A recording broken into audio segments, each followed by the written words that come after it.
معلوم ہوا ہے کہ پاکستان کے معروف کوہ پیما محمد علی سدپارہ اپنے 2 غیر ملکی ساتھیوں کے ہمراہ کیٹو پہاڑی کے جس حصے میں 8000 میٹر کی بلندی پر آخری دفعہ پائے گئے تھے وہاں 24 گھنٹے سے زائد کسی انسان کا زندہ رہنا ناممکن ہے۔ محمد علی سدپارہ کو لاپتہ ہوئے اب 48 گھنٹے سے زائد کا وقت ہو چکا ہے۔ سطح سمندر سے 8611 میٹر کی بلندی پر واقع کیٹو کا یہ علاقہ باٹل نیک کے نام سے مشہور ہے اور کوہ پیماؤں کی اصطلاح میں اسے ڈیتھ زون یا موت کی گھاٹی بھی کہا جاتا ہے۔ یہاں زیادہ دیر رکنے کا مطلب موت ہے، اسی لیے کیمپ 4 میں پہنچنے والے کوہ پیما سوتے نہیں ہیں، بس کچھ دیر سستا کر چوٹی پر پہنچنے کی کوشش کرتے ہیں اور تقریباً 16 سے 18 گھنٹوں کے دورانیے میں چوٹی سر کر کے ڈیتھ زون سے نکلنے کی کوشش کرتے ہیں۔ کوہ پیما اس ڈیتھ زون میں 16 سے 24 گھنٹے تک زندہ رہ سکتے ہیں اور انہیں خصوصی ہدایت کی جاتی ہے کہ وہ ڈیتھ زون میں اس سے زیادہ وقت نہ گزاریں۔ آپ نے ایورسٹ فلم کا وہ منظر تو دیکھا ہوگا جس میں نیوزی لینڈ کے گائیڈ اور کوہ پیما اینڈی ہیرس کے دماغ میں اچانک ہذیانی خیالات آنے لگتے ہیں اور وہ اپنے کپڑے اتار پھینکتا ہے اور پھر موت کو گلے لگا لیتا ہے۔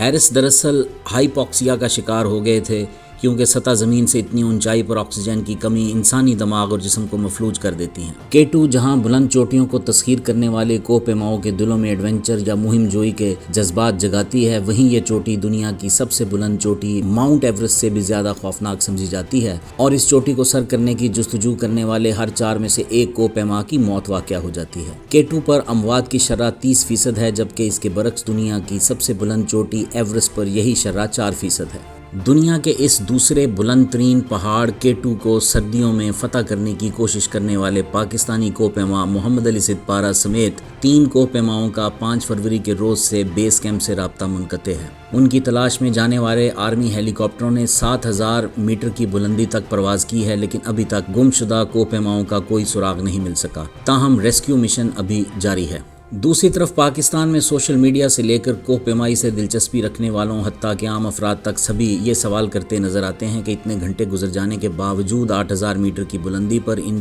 3 کوہ پیماؤں کے زندہ رہنے کا کتنا امکان باقی ہے۔ ہم لوگوں نے یہ ڈیسیجن لیا کہ ہم جو ہے وداؤٹ آکسیجن اس کے اوپر ٹرائی کریں گے۔ اس کے لیے پوری قوم سے میری دعا کی اپیل ہے، یہ میرا لائف کا سب سے بڑا پروجیکٹ ہے، تو اللہ ہمیں جو ہے اس میں کامیابی دے دے۔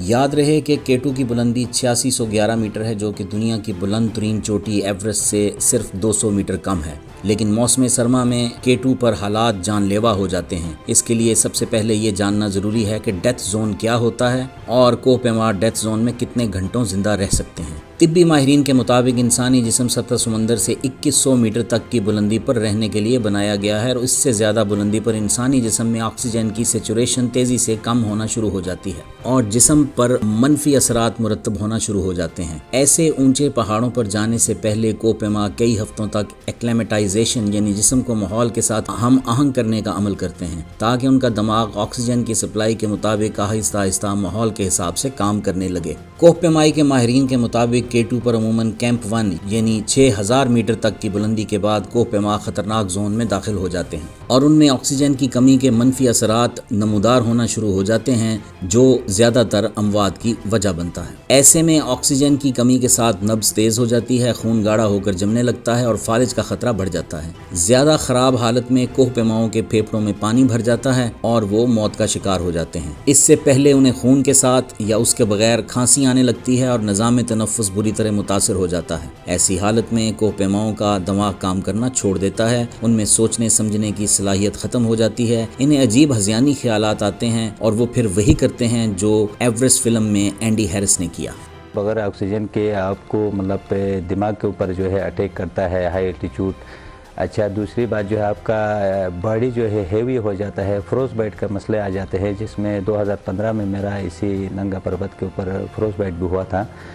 تو اس طرح کے اتنی ڈیفیکلٹیز ہمارے سامنے آتی ہیں، اس کو ہم سہتے ہیں اور اس پرچم کو لے کے اتنی اونچائیوں کو ہم چھو لیتے ہیں، تو باقی بغیر آکسیجن کے کرنا کوئی آسان کام تو نہیں ہے۔ چین اور پاکستان کے درمیان حائل آسمان سے باتیں کرتی ہوئی چوٹیوں پر مشتمل کراکرم پہاڑی سلسلے کی اس چوٹی پر حالات اتنے غیر موافق ہیں کہ اسے ایک طویل عرصے سے خونخوار چوٹی کہا جاتا ہے۔ سطح سمندر سے 8611 میٹر کی بلندی پر واقع کیٹو کا باٹل نیک کے نام سے مشہور مقام تقریباً 8000 میٹر سے